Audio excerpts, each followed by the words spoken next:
The freezer door had trapped a man's fingers. The manager quickly called in the firefighters. They were outside the door, trying to get the man to make a sound, but the man showed no response. The firefighters geared up for a rescue. However, cutting the hinges directly would risk losing the man's fingers. A handsome guy suggested placing 2 bars in the gap to maintain the current position of the fingers. They immediately brought in bars, smashing them on the top and bottom, and then used pliers to cut the hinges. With the combined effort, they successfully dismantled the door. The man was already unconscious from the cold, but he still had a pulse. Immediately after, the man was urgently taken to the hospital. Okay. Thornton! Hey! Let's move! Yeah.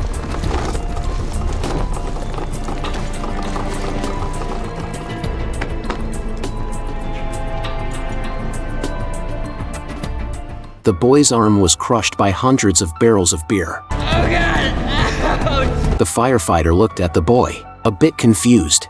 Unsure of what was happening, the boy's friend explained on the side. They just wanted to sneak a taste of the newly arrived IPA, but they couldn't reach the kegs on top, so the boy tried to grab some from the bottom, and then his arm got pierced by a steel bar. The firefighters quickly set up a ladder and worked together to straighten the beer rack.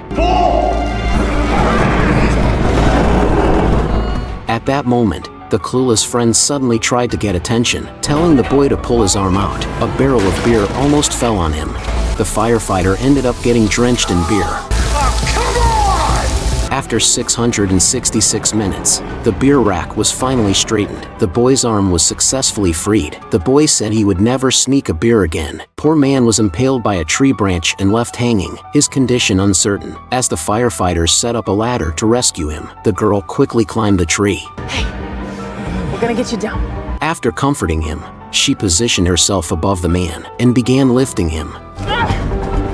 At this point, the ladder was set up. Firefighters climbed with equipment. They secured the man, cut the branch, and slowly lowered him down. But the man was barely breathing, uncertain if he would survive. He was taken to the hospital. The girl was very upset. You think that guy's gonna make it? 10% chance. But it would have been 0 if you hadn't taken the weight off him. That's right. You did good work. The girl on a bed was brutally pinned down by a whole tree. Her jaw was dislocated. I think your jaw's broken, so don't try to talk. The firefighter quickly grabbed a saw, prepared to cut the tree. Just then, the cry of a baby was heard. Shay looked over and saw a crib on the other side of the tree. I got eyes on it. There's about 4 feet between the tree and his crib. The building was about to collapse, so they decided to rescue the baby first. Dawson picked up the crying baby. Suddenly, a piece of debris fell and hit the bed, just barely missing them. Meanwhile, another firefighter covered the girl's face with clothing and began sawing the tree. After what felt like an eternity, the tree was finally moved off the girl, but it seemed she could never speak again. Do you think the firefighters made the right decision? A man's leg got stuck in the lawnmower. You gotta get it out! Please get me out! The paramedics quickly gave the man N4 and put an oxygen mask on him. Meanwhile, the firefighters started taking apart the machine to free the man's leg. But when they opened up the machine, the firefighters realized something was missing. He's missing 4 toes. I can't find him anywhere. The man was so scared, he passed out. The paramedics quickly started CPR. After an hour of trying, the man finally woke up, and they found the missing toes. Would you still dare to use a lawnmower? An employee fell into a pile of sand. The boss didn't help him. Instead, he opened the pressure release valve, causing the man to sink even deeper, almost burying him alive. Just now, firefighters got a call. A worker had fallen into a sand tank. The firefighters climbed 50 meters up the tank, only to find the employee 40 meters away. The worker felt like he couldn't breathe. The boss climbed up too, but even when the firefighters said that opening the valve would make things worse, the boss ignored them and did it anyway. The worker, who could have been saved, was almost lost. Angry, the firefighters pushed the boss aside and prepared for the rescue. They placed a plastic board on the sand, tied a safety rope around the man. After an hour, the firefighters finally dug him out. Though the worker was still unconscious, the boss decided to give him a month off. What do you think of this boss? A car accident on the highway actually flew up to the 2nd floor. 1 hour later, the firefighters finally arrived. The man and the car were about to fall. The firefighters quickly used ropes to secure the car, tying it to the door frame. A firefighter climbed up the ladder to help, but the man's foot was stuck on the gas pedal.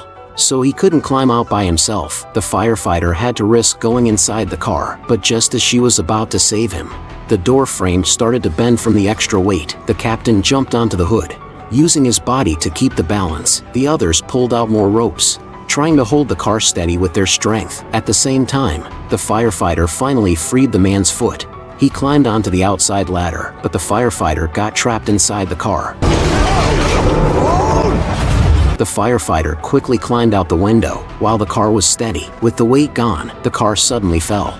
The captain was thrown off the hood. Luckily, it was just the second floor. The car might still be usable after some repairs, but who knows if the owner has insurance. The old man's stomach was covered in red spots. The firefighter discovered it wasn't a rash or a bacterial infection. While they were discussing, his words uncovered the mystery. You know, I figured it'd go away on its own, like crabs. The firefighter unzipped his pants immediately. The onlookers turned away. Dare to watch. Well, there's something you don't see every day. While the old man was feeling pleased, the woman told him he had a flesh-eating STD. He was sent to the hospital for treatment. The firefighter asked him who he was sleeping with. She is none of your damn business. The captain warned him even if he didn't say now, he would have to say it at the hospital, because the girl he slept with might also have contracted the same illness. At this point, his son came out to explain the situation. He asked any woman who had slept with his father to come to the hospital. One girl stood up, followed by another,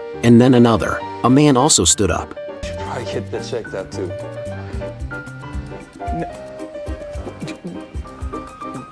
What kind of a place is this? You're supposed to be my best friend! The operator received a call from a woman who said her best friend's trying to kill her. Turned out, the woman brought her good friend Emily to a rage room to vent. At first, Emily was a bit shy and couldn't let go. The woman started adding fuel to the fire, criticizing Emily's husband for all his infuriating behaviors. Remember when you made a big anniversary dinner and Eric didn't even show up? Didn't that piss you off? She even demonstrated the correct way to vent emotions. Emily immediately got excited when she heard that and swung the hammer. She felt much better, but the woman's next words hit a nerve with Emily. And what about that thing he does where he barks like a seal when he's having sex? I mean, what is that about? How do you know so much about my husband's private matters? I've never complained to you about this. Emily realized her bestie had an affair with her husband. You're supposed to be my best friend! By the time the firefighters arrived, the woman had hidden inside a metal drum. The firefighters had to use a saw to cut the drum open. After 34 minutes, the woman was rescued. When the firefighters were about to take Emily to the police station, the woman stopped them, insisting it was all her fault. I'd rather rot in jail than have her do another thing for me. I should have never trusted you. And consider this the end of our friendship. I hate you! Do you think they're true or fake best friends? There was an explosion at the hospital. A patient was still in the machine, but the doctors had run away. If the firefighters hadn't arrived in time, the man could have spent Christmas stuck in there. The firefighters tried to save him, but found the button was broken. With the man weighing 500 pounds, they couldn't pull him out, even by force. To distract him, a firefighter asked why he was at the hospital, but the man started sharing his secret. I cheated on my wife before we got married. To calm him down, the firefighter shared his own secret. I slept with an engaged friend. Which shocked another team member, making him pause for a moment. Knowing someone else was in trouble too, the man relaxed and was successfully rescued by the firefighter. But who knows how long he can keep his cheating secret. The woman was about to give birth, but started pole dancing in the yard. A neighbor kindly reminded her to be careful not to harm the baby. The woman threw a bottle at them. Even her husband ended up with a swollen face. The firefighter asked what happened. I got drunk 9 months ago and had sex with my loser husband. She complained during the pandemic. Her useless husband could only have kids. They already had 3. The blackie tried to approach to check her. Stay away from me. Okay. I'm pregnant. The woman called her husband, but he was busy tending to his facial injuries. When he didn't answer, she angrily threw her phone, which hit the firefighter directly. Yeah, that's broken. The woman suddenly felt something and ran home. As her water broke, the firefighters quickly helped her to the hospital, but she couldn't hold on any longer. Okay. Baby in my hands. What? In the ambulance, the firefighter looked at the baby in her arms and sighed. What chance does she have? Two parents who hate each other. Drugs, alcohol, misery. However, she was still born white. On the other side, two black girls were trapped by a white man. Firefighters rushed in to rescue, but were pinned down by a white police officer.